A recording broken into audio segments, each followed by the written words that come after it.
Rookie minicamp is upon us, so let's see if these dogs can hunt.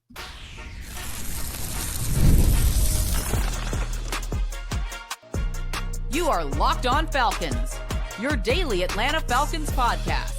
Part of the Locked On Podcast Network, your team every day. Welcome back, everyone, to another illustrious episode of the Locked On Falcons podcast, your daily Atlanta Falcons podcast, part of Locked On Sports Atlanta, your team every day. And today's episode is brought to you by Amazon Fire TV Stick 4K. Turn any TV into your Xbox. No console needed. Head to amazon.com/Fire TV Locked On to learn more. So if you do not know me, I'm your very humble host, Aaron Freeman, aka Sirius Black, aka the iron that sharpens the iron, aka Mr.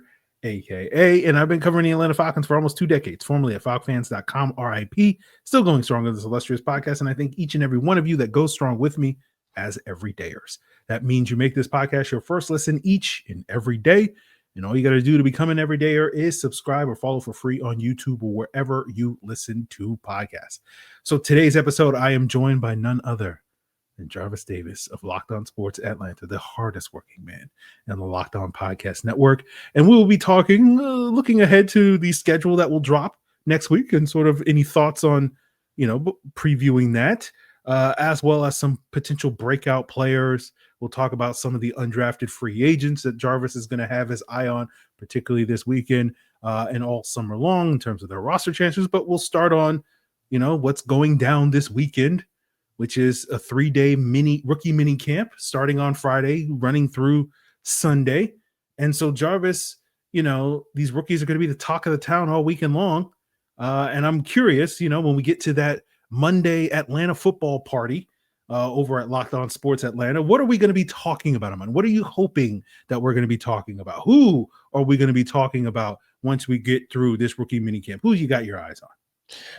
It definitely have to be James Pierce, right? I mean, I got to see who's lining up at the edge. Is Jalen Walker going to be lining up at the edge? He's going to be a stand-up linebacker. Where is he going to be? Because I'm going to get a chance to, get my eyes on those guys. So it would be really cool to see Jalen and Pierce line up opposite of the ends of each other and kind of see what that looks like, right? Like, I want to feel the speed because Nate Olive was so excited talking about how fast this man is, and he proved it at the combine running the 4.4. I want to see it. I want to feel that 4.4. So those are 2 guys, obviously, I'm going to have my eye on.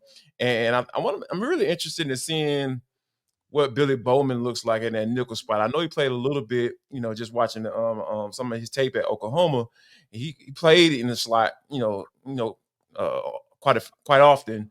And, so it's not necessarily him getting used to a new position, but I just want to see what that looks like. And I think that, he's actually my favorite out of the 2 that they drafted, as far as Xavier versus Xavier Watts. So I like what I see from him on film. And I think that, he's another guy that I'm going to definitely have my eye on as well. Yeah, we got to see a little bit of Billy Bowman during the Senior Bowl playing some of that nickel stuff, although, again, we were not watching it. It's like, what? They're throwing passes to receivers on the other side of the field? Like, nah. Yes. What about these trenches on this side of the field? We looking down here. Yeah. We over here. But stay down there. Yeah. I have gone back and watched some of the stuff, that Billy Bowman was doing in the one-on-ones. And, he was getting a lot of work against tight ends and looked really good. Got some work against wide receivers and, got beat a couple of times, but also looked really good. So I think that's going to be the challenge, where the uptick in competition that he's going to face in terms of the wide receivers in the NFL, that's going to be the thing that is going to be the lingering question. But I agree with you. I do think the skill set is intriguing. And so, this weekend, I think, will be the beginning of that sort of focus to get him, that nickel job, because as we've discussed so often, Jarvis, over the last, 8 months, the Falcons nickel cornerback position was not a plus for them on defense. It was definitely a minus, and they're hoping that a guy like Billy Bowman is going to turn that into a plus. Absolutely, man. And that's the thing when you think about it. When you think about the guys that they have here, right? I mean, because D. Alford, I feel, 1-year deal. He's not. There's no long-term thing with him, but them bumping Clark Phillips inside and then drafting a guy to play that specific position, man, like I know people gonna get tired of me saying this, but the competition, man, is going to be serious, dog. Because I like what I saw from Clark Phillips. I just didn't like him in the outside spot and from a permanent standpoint. But yeah, this is going to be something to kind of definitely keep your eyes on because Clark Phillips, I like what he brings to the table. He's just so light in the dumper. And I don't know, from a nickel standpoint, you got to be able to have some run support in you too. That you have to have it. So, and I don't know if he's capable of doing that. But Billy Bowman, being a safety, used to mixing it up, aggressive guy. You could see that on tape as well. Just super aggressive. He loves to get in there and get things going and get things riled up. So yeah, it's a natural transition for him, I feel. But I don't know if Clark Phillips gonna be able to pull this one out, man, because I feel like it takes a lot for a rookie DB to come in, especially if you're in the mid to late rounds, like Billy was, to come in and start day one. I think you have to prove a lot and show a lot, and I think it starts this weekend when in rookie minis, and I think that he has the capabilities of pulling it off. Yeah. I definitely don't want to turn this into a Clark Phillips podcast, but Right. my thing with Clark Phillips was like I just never saw the upside for him being a starter as an outside corner. Sure. And now that we're Fair. 2 years in, he has not shown that he can be a starter, at least to this coaching staff. Maybe we'll see what happens in the future with 2 more years left on this rookie contract. But and I know there's a lot of Falcon fans that were like, well, he's not a nickel because that's not something that he's really specialized in. And I was like, when we drafted him, I'm like, he better be a nickel because and so yeah. And so like I agree with you. Some of the concerns with him in that role, I think are still lingering issues. So I think that competition is going to be intriguing for him. Another guy that may be in the mix there is someone like a Natron Brooks, who I bring up mostly just because after this rookie minicamp, we usually see the Falcons make a roster move or two. And I just remember Natron Brooks was one of those tryout players like 2-3 years ago that they had that was not officially signed that they brought in, and he's still here, right? Yeah. Ross Dwelly was another veteran player that they picked up after their rookie minicamp. I think the Brian Edwards trade like 3 years ago they made after that. So there's usually a roster move or two that this team will make after this initial rookie minicamp. So that's another thing I'm eager to see if the Falcons are going to make one of those moves next week after this rookie minicamp. So we'll see what happens with those guys. But talking about some of the other rookies besides the draft picks, there's a bunch of undrafted guys that are hoping to make their name and start getting that momentum as we build towards training camp. And I've talked about sort of who I think will stick or won't stick on the roster among that undrafted group, but we haven't heard from you, Jarvis, in terms of looking at these undrafted free agents, and we'll do that as we continue today's Locked On Falcons. Now, did you know that your Fire TV is also an Xbox? You can turn any TV into your gaming and entertainment hub with the Fire TV Stick 4K devices. No console required. Just grab your paired controller, subscribe or sign into your Xbox Game Pass Ultimate with EA Play included, and you're good to go.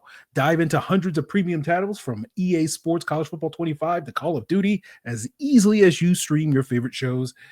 And if you ever find yourself constantly changing apps with Fire TV Stick 4K, everything's all in one place from Netflix to YouTube and beyond. So whether you're the hardcore gamer, the casual gamer, or you have no interest in video games whatsoever, Fire TV has got you covered. Head to Amazon.com/Fire TV Locked On to get started. Xbox Game Pass Ultimate subscription and compatible controller required. Available on select devices, including Fire TV Stick 4K 2nd Gen, Fire TV Stick 4K Max 1st and 2nd Gen, and Fire TV Cube 3rd Gen. So, Jarvis, I did my 53-man roster projection for the Falcons earlier this week, and I did not have any of the undrafted free agents making the Falcons 53.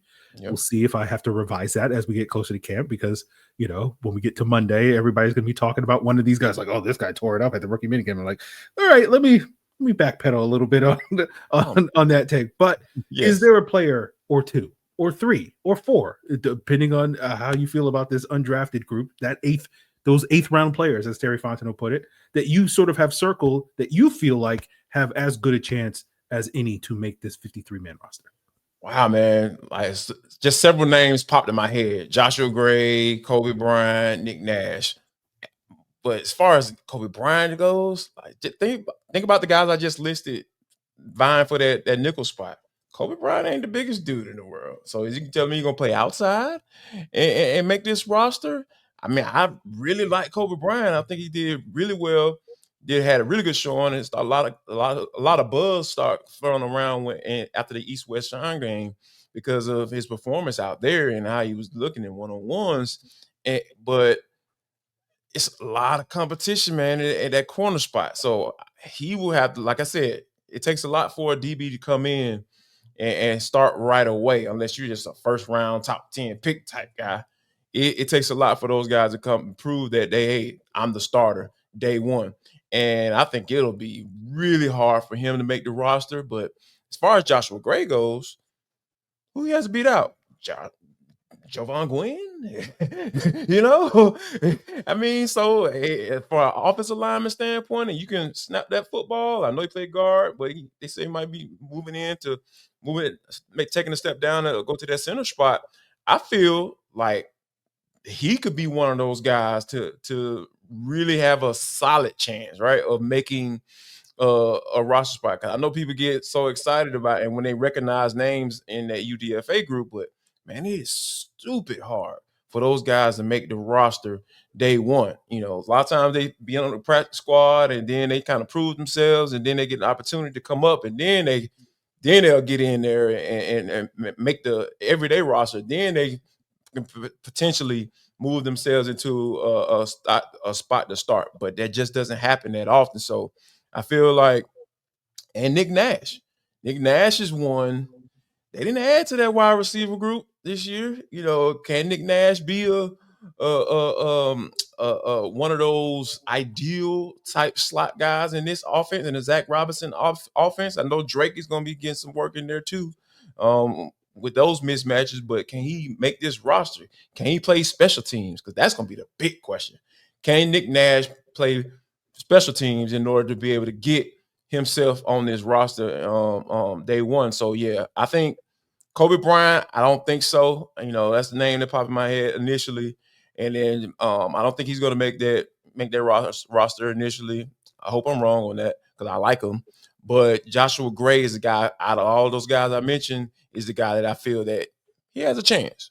Yeah, I think that makes sense, and I'm happy you mentioned special teams because it matters.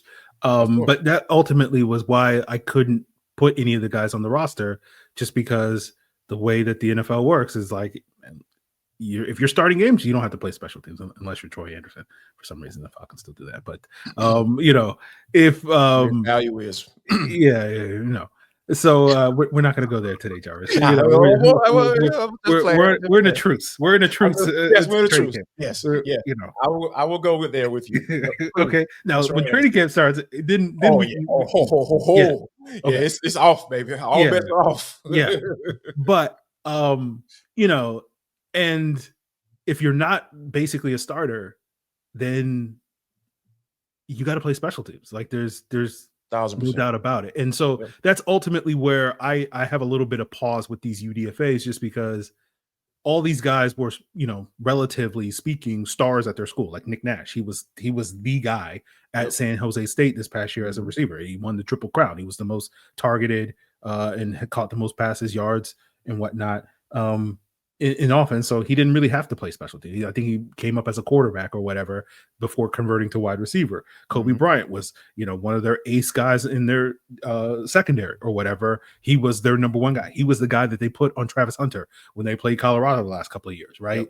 And so it's like, we don't really need him to have a significant role in special teams. And I think Kobe Bryant, of these guys, has the mentality that you love when it comes to playing special teams. So I don't sit here and think like, oh, he can't play special teams, but you already see the Falcons having a Pro Bowler in Kadero Hodge. You already see the Falcons go out there and prioritize bringing in a guy like Mike Ford at the outset of the offseason. And so some of those roles on special teams, there's just going to be a harder chance for some of these guys to break into it. And so we'll see. I think ultimately, if these guys can make a name for themselves on special teams, we will be having a very different conversation in addition to what they do on defense and on offense. And I agree with you. I think the thing that Joshua Gray has going for him is offensive linemen don't really have to play special teams other than basically be out there on the field goal team or whatever.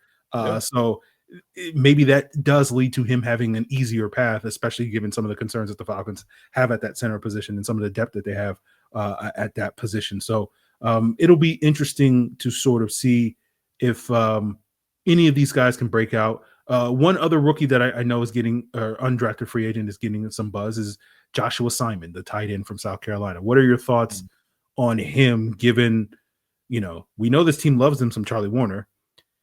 Yes. Everybody else in the tight end room, we don't really know if the Falcons love those guys. And so a guy like Joshua Simon could, earn some of that love and sneak in there, right?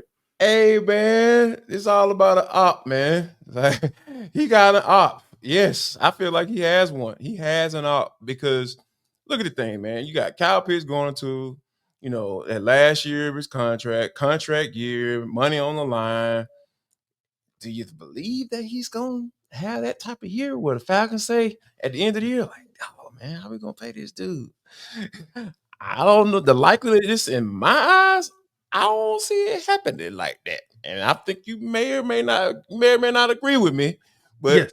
Yeah, I'll say, Jarvis, I'm more hopeful that Kyle Pitts will have the type of season that we want him to have than probably at least the rest of the Locked On Sports Atlanta family is probably at this point. Yeah. I'm more hopeful, but I don't think that necessarily means it's going to translate into Kyle Pitts getting a second contract from the Falcons. Right. I am not hopeful or optimistic that we will be seeing Kyle Pitts playing on this team in 2026. I am not optimistic about that, but I'm optimistic that maybe, just maybe, if and when he departs Atlanta, we will not have the bitter taste in our mouths that we have had these last couple of years at this point. That's where I'm at. Yes. So I say all that to say, and thank you for adding in on that. Joshua Simon, all he has to do is two things. One, block. Take pride in it. Do it to the best of your ability. And hopefully you be able to chip the right way and help out Caleb every now and then. Or, you won't be dealing with Caleb. You probably be helping with Storm Norton. When Storm in there, you need to chip. Make sure you do it the right way. Don't hinder the man. Help the man. And then, number two, just catch the ball when we throw it to you. Because we ain't about to call no plays for you. You're not about to be the first or second read on any play at all. And you need to be okay with that. So, yeah, man, all Joshua got to do is those two things, man. He may not make that opening day roster, but, oh, my gosh, he can make that P squad and work his way up. So, yeah, I think, yeah, man, to answer your question, yes, I think he has an op because when you think about the top guys, they love Charlie. Charlie ain't going nowhere. He'll be here. They tampered to get him, so that lets you know what that the level of intensity that they use to go get that man in free agency. So, yeah, and then Kyle going into his last year, and the money might be a little strange when it comes to dumping that type of bread into a tight end when you just picked up the fifth-year option on your wide receiver. And we talked about this on Atlanta Football Party. Hey, man, that man getting 20+. Guaranteed. 30 plus, I think, at this point. I'm sorry, at least 20, but the going rate, what T. Higgins got 29, and he's the wide receiver 2. Like everybody knows that. So, hey, wide receiver 1 is 5. So 5 probably gonna be start at 29. So yeah, you're right. I stand corrected. So yeah, man, this is it's a lot of opportunity for guys that are in that UDFA pool. That man, they can come up out that thing, man, and make this roster for sure. Yeah. And so, we'll see which undrafted free agents break out this summer in training camp. But I want to talk with Jarvis about other players that aren't rookies, that are going into years 2, 3, 4 or more in this Falcons team that have the potential to break out, and we'll break that down as we wrap up today's Locked On Falcons. Now, as a small business owner, your work doesn't end when the clock hits 5. Your business is always on your mind, which means when it's time to hire, you need a partner that works just as hard as you do. That's where LinkedIn Jobs comes in. When you clock out, LinkedIn clocks in. LinkedIn makes it easy to post your job for free, share it with your network, and get qualified candidates all in one place. When you post your job, LinkedIn has a new feature that's going to help you write job descriptions and then quickly get your job in front of the right people with deep candidate insights. And here's a pro tip: when you add the hashtag hiring frame to your profile picture, you'll double your reach to qualified candidates. No wonder 72% of small businesses say LinkedIn helps them find high quality hires. Post your job for free at linkedin.com/LockedOnNFL. That's linkedin.com/LockedOnNFL to post your job for free. Terms and conditions apply. So, Jarvis, we talked about this, myself, Tanisha Batiste, Maria Martin, on Thursday's Atlanta football party. We talked about a number of breakout players. And because, you had family matters, I'm always going to. Wow. Yes, I'm always going to shame Jarvis because he has the audacity to put family before football, like, how dare you, sir? How dare you? But no, he had to deal with some more important things. I'm joking, guys, please. See, you're making your show go off the rails, bro. Yeah, it is me most of the time. But because Jarvis was not available for that episode, we didn't really get his thoughts on some potential breakout players, and so I want to give Jarvis the floor. And I don't want you to be like, here's the player I have a question mark about and whether or not he's going to break out. This is the player. This is the opportunity for you to plant your flag on a hill and say, this is the player that I believe that, when we get to the end of this season, everybody's going to be looking at this player and like, oh man, this guy's going to be a core piece of this roster, this offense, this defense, or whatever for many years to come. Who is a player or two that you feel, particularly confident about, particularly optimistic about, that you're willing to plant your flag on as a guy that is going to have a breakout year in 2025? And, it can be a very obvious choice in terms of a certain, quarterback that may throw with his left hand as opposed to the quarterback that throws with his right hand. But, wherever you want to go with it, I'll give you the floor. Okay. All right. So, man, I got a couple of guys, right? But I'll start with the guy that I feel like people have forgotten about. And I think that Zack Harrison is that guy. Because here's the thing, man. A lot of times people talk about run defense. And when you had defensive line coach Nate Ollie talk about. I know you want to make Nate Ollie the head coach. No, let it quit. You're ready for this man to take over. I get it. No, man. Look.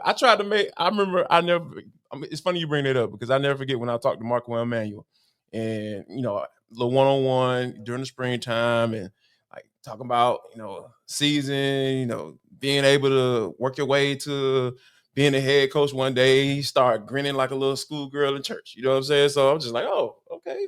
That's something you want to do. So, and then after that, not too long after that, he got fired. So I don't want Nate Ollie to have that same fate. So I'm not advocating for him to potentially be a head coach one day. No, I'm not doing that. I don't know what the man's aspirations are, but I know that he's a defensive line coach, and I feel like with putting your players in position to succeed, I feel like Zach can be a guy that can be solid against the run, because those are a lot of questions. We have a lot of questions about guys in this front and whether or not they're going to be able to stop the run, because we're missing the Eddie Goldmans of the world. Of course, Grady Jarrett was a TFL guy, and Eddie was just solid against the run when on first and second down. And, David Onyemata, I feel like should be having a season to at least be solid this year and can help in that area. But I feel like Zack Harrison is a guy that I feel pretty confident about, that we're going to oh, man, that man had a solid season this year. And another guy, man, who I'm optimistic about is Arnie Ebiketie. Going into a contract year, nobody thinking about him, nobody talking about him, because you got Jalen Walker and James Pierce and Braylon Trice coming back off of injury. Nobody talking about Arnie Ebiketie. The money's on the line. So I feel like you find out a lot. You find out a lot about players in these contract years because I felt like there's been a progression with him. It's not necessarily being. Obviously, I was disappointed that they took him with that second round pick after trading up for him, and I thought it was a little bit too rich for the Falcons' blood, so to speak. But you've seen the progression, even through the whole different defensive coordinators, different schemes, and all that stuff. He still was able to kind of continue to be solid and productive. So I feel like he's a guy that I'm optimistic about that potentially can have a breakout year. And good for him, man, because hey, I like seeing players get paid, especially when you put up the numbers and earn it. I love seeing that stuff. So yeah, Zack Harrison and undrafted are two guys one guy that Zach I feel confident about, and then I feel optimistic about undrafted being one of those breakout players for the Falcons. I'm sure Terry would be happy. Yeah. So two good choices there. Go check out the Atlanta Football Party if you want to hear some thoughts on both Zack Harrison, Arnold Ebiketie breakout potential, Ruke Orhoro, Matthew Bergeron, Kyle Pitts, Michael Penix Jr. All that is. Wait a minute, hold on. You showed Matthew Bergeron some love? Yeah. Kind of, I guess, maybe. Whoa. You'll just have to watch Atlanta Football Party. Yes, that's a hell of a tease right there. I'll make sure y'all go check that out. Yeah. So Jarvis, to wrap up today, the schedule comes out Wednesday night. We will obviously do lots of analysis here on Locked On Falcons on the Thursday and Friday show. So we'll get more in-depth look at that schedule this time next week. But, do you have any hopes going into the schedule release, whether it's a number of primetime games, a lack of primetime games, certain matchups that you would love to see the Falcons, early in the season, late in the season, any hopes and dreams that if the schedule makers are out there listening right now, they're like, okay, just take a note. Well, Jarvis said this. Okay, let's put that in the schedule. Anything for you when it comes to the Falcons 2025 schedule? I'm not really big on having multiple primetime games, but a game that I really would love to see early on, I want to see the Falcons against the Bucks. I want to see what that looks like. I want to see this team, Michael Penix, and lining up.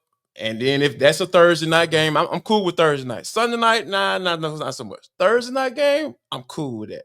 Get that Thursday night game, have it early on in the season. I just want to see Baker Mayfield just get smacked up. Can we get a smacked up Baker Mayfield, to open up the season? You know what I'm saying? Like at Mercedes-Benz. I would love to see that, man. I want to see these rookies. I want to see the uneducateds of the world. I just want these dudes just to have a party, man. We mean at the quarterback, dog. Like Tristan Wirfs, he probably would be hurt, you know what I'm saying, for that to happen because that dude's so damn good. But I want to see these guys just get off, man. I want to see it all come together early. And I would love to see Baker Mayfield getting up off the ground on a consistent basis on a Thursday night because this Falcons defense is just, they are just doing it, man. They're doing it. They're doing exactly what they've been trying to do for the past 20 years. It would be nice to see. It would be definitely nice to see. So I'm not a big fan of the primetime games just because I don't like covering them because I don't like being up late at night, so I'm all about the 1 o'clock games. But at the same time, I do kind of want to see Michael Penix in prime time. I want him to have that opportunity. He showed well last year. Yeah. You know what I'm saying? I want the world to be able to see Michael Penix play at a high level. So, just sprinkle in a couple of primetime games. Yeah. I'll be very curious, just a couple of quirks of the schedule. The last 4 times the Falcons have played the Patriots, it has been in primetime games. Going all the way back to 2013, the one game we don't talk about, the 2017 game, and then the 2021 game, which was a Thursday night game. I'll be curious to see if they make it 5 for 5 for all the reasons that we're all sitting here like Aaron, why are you bringing this stuff up? These bad memories up, but because you got the Michael Penix, you got the Drake May thing, you got the Michael Penix versus Jaden Daniels thing, you got potentially the Michael Penix versus JJ McCarthy thing. So a number of prominent young quarterbacks, I'll be curious to see how the schedule makers sort of feature some of those matchups with this team and whatnot. And part of me wonders, that sort of that Buffalo game, right? That's going to be in Atlanta. Is that going to be a sort of primetime game for the Falcons or whatever? So I'm very curious to see how the schedule, because basically the schedule makers decide, like, do we think your team is interesting or not by basically putting them on primetime? And we got like 4 last year, if I'm not mistaken, because Kirk Cousins made this team interesting, and I'm very curious to see if the schedule makers think Michael Penix makes this team equally interesting. And think about this too. Kirk's still on the roster. So you already know the cutaways, the amount of cutaways during that game they can have. And there is Kirk Cousins holding the clipboard for Michael Penix. Just last year, it was the other way around. So, yeah, man, like as much as a system that the league say they have when it comes to putting together these schedules, they love storylines too. As many storylines they can add to this process, I'm sure they are going to figure out a way. Like the Patriots, yeah, probably going to be a primetime game. You're talking about that draft class. People talking about this draft class, maybe one of those type draft classes. And I'm not putting it in that category yet because there are a couple guys that I just don't really feel like they're going to be that good. But I'll hold off on that piece. But yeah, when you're talking about matching up against Michael Penix, Drake May, yeah, I think that's right up the NFL's alley. And then you got Kirk Cousins sitting up there holding the clipboard and just making that $27.5 million, man, that is juicy for one of those big producer big wigs. They're waiting to figure out which game they're going to have. So yeah, I know that's probably going to happen. So yeah. I think I think the quarterback battles make this particular schedule a lot more compelling with the head-to-heads in between Michael Penix versus Kyler Murray, Michael Penix versus Matt Stafford, and all that sort of stuff. So I'll be very curious how that plays out in the schedule. But obviously, we will find out next week on Wednesday night. But that's going to do it for us here. We'll be back probably Sunday night. If all things go according to plan, I'll be doing my full Jalen Walker deep dive on that Sunday night, Monday episode on the audio side of things for those of you. So continue to make Locked On Falcons your first listen by checking us out and subscribing and following for free on YouTube or wherever you listen to podcasts. And for your second listen, of course, check out the great content over at the Locked On NFL Scouting Podcast with Joe Marino, Kyle Krabs, giving you a lowdown on how teams should properly build their roster and who won the draft and who still has holes that they got to figure out and who are some of the breakout stars, and all that and more is available over at the Locked On NFL Scouting Podcast. It is all part of Locked On Podcast Network, your team every day.